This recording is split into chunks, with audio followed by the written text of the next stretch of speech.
Hey everybody, it's Hope Yoder, and I'm here live at an event at High Fashion in Grand Junction, Colorado, and my friend Heather Lofstrom from BERNINA is here. Now, if you've read my blog, you know that I'm a brand new quilter. I know how to piece, but I just bought the Q20 from BERNINA, and I'm so excited Heather's here because she's one of them that kind of encouraged me to go ahead and just get what I wanted, and this is what I wanted. So I have some questions. We're just gonna kind of do a learning session because really I wanna learn as much as I can about the machine, and I'm sure there's some people out there that have this machine as well. So, when we come in, we have BSR1, BSR2, and BSR3. Can you tell me the difference between those and why I would want to use them? So I don't know if this helps, but I don't necessarily quilt big things. I'm doing smaller projects. I'd like to not use rulers, even though I have some. What would I do for just free motion or echoing? What mode? I like to use BSR mode 1. And the reason I like to use BSR mode 1 is because when you start quilting, as soon as you give the machine power, the needle starts stitching. So I can give the machine some power and get the needle to stitch. Hold my thread here. Take a couple tie-off stitches, and as soon as I give it power, it's gonna stitch. And it's gonna regulate my quilting stitches no matter how slow or how fast I move. So it's moving how fast your hands are moving it. Yes, how fast I'm moving the fabric. Now, BSR2, this mode, until I give the machine power and move the fabric, it will not take a stitch. So I will give the machine power and you'll see the stitch regulators light now, up. let me stop you for a minute. When you say give the machine power, do you mean you're pushing down on your foot pedal? Yes. Okay, got it. Yep. So I'll give the machine power, and until I move the fabric, it won't take a stitch. So it's powered on ready, but until I physically move the fabric, it will not take a stitch. So if I need to readjust, I can readjust and continue. BSR mode 2 is great for ruler work. If you're doing quilting where you have points and you want to do hearts or stars or leaves, To get that really sharp you get angle. a nice sharp Okay. point with BSR mode 2. Now, if I did buy the ruler set, and there's some great blogs out there. Thank you, Amanda Murphy, for doing the great blogs. I'm watching you. Oh, we love Amanda. And so I know that the rulers, what would I use, BSR2 or BSR1 for the ruler work? I know I bought the special foot. Right.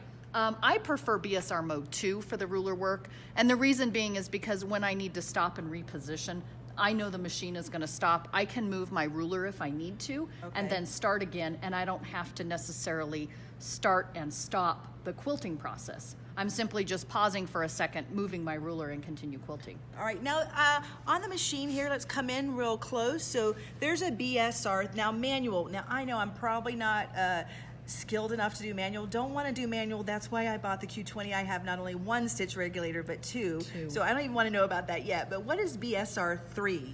I love BSR mode 3. After I pin or spray baste a quilt, I will come in with BSR mode 3, and this is a basting mode where I can baste my quilt top layers together and then remove my pins. So as I'm quilting, I do not have to stop my quilting process or my train of thought to move a pin out of the way to continue my quilting. Okay, question. Yes. All right, because really, uptight quilter here. Confident inverter, but uptight quilter.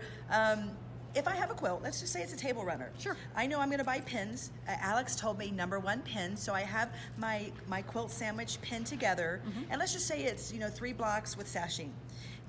Am I gonna baste down each, based in a ditch, if you will? I don't know if that's a real term, but if it's not, it should be, right? Am I gonna baste in the ditch before I do all my pretty work?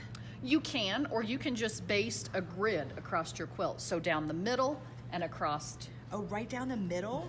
Because it's a basting stitch. So after you're done quilting, you're just gonna snip your basting threads and they're gonna fall right out. You're just gonna pull them out. And I noticed there's different stitch. Talk about There is. 1, 2, and 4. And if you were gonna do it in the ditch, based in the ditch, or down the middle, what would you use? There's basting mode 1, and it does great big basting stitches. So it's 1 stitch per inch. Oh, okay. Can you show me what Sure. that looks like? So basting mode 1, 1 stitch per inch. I have to move quite a bit before it's going to take a stitch. Now So- that might cause some puckers, would it? I mean, do you use that one personally much? I do occasionally use it. I haven't had any trouble with it puckering because my quilt's basted already. Okay. So I haven't had any trouble with that. The only thing that I am hesitant about is my fingernails getting caught when in you're that working. stitch. Okay. So basting stitch 2 is 2 stitches per inch. This is actually the one I use quite a bit. So I get 2 stitches, so I get a stitch about every half an inch or so.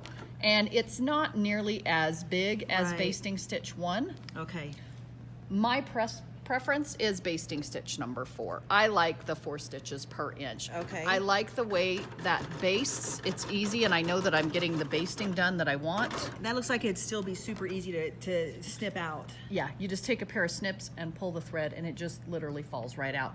So after you're done quilting, then it just comes out very easily. The thing is I can now go back to my Bernina stitch regulator mode, and I'm just gonna quilt over these basting stitches just to show you real quick how the foot goes over it. It doesn't get hung up in it at all. Oh, nice. And then I don't have to worry about hitting a pin. If this was a pin, I'd have to stop the process, sometimes take off my gloves, Okay. take the pin out. With this, I don't have to do that. And then I can just come back and snip these and pull them out, and it doesn't affect my stitches. That is awesome. I hope that you learned some things. If any of you have this machine out here, give me a shout out. Tell me some things that comment, whatever you'd like to do. I'd love to hear from you. And Heather, thank you so much. I can't wait till I leave so I can go home and play with my machine. And until next time, happy crafting. Thank you.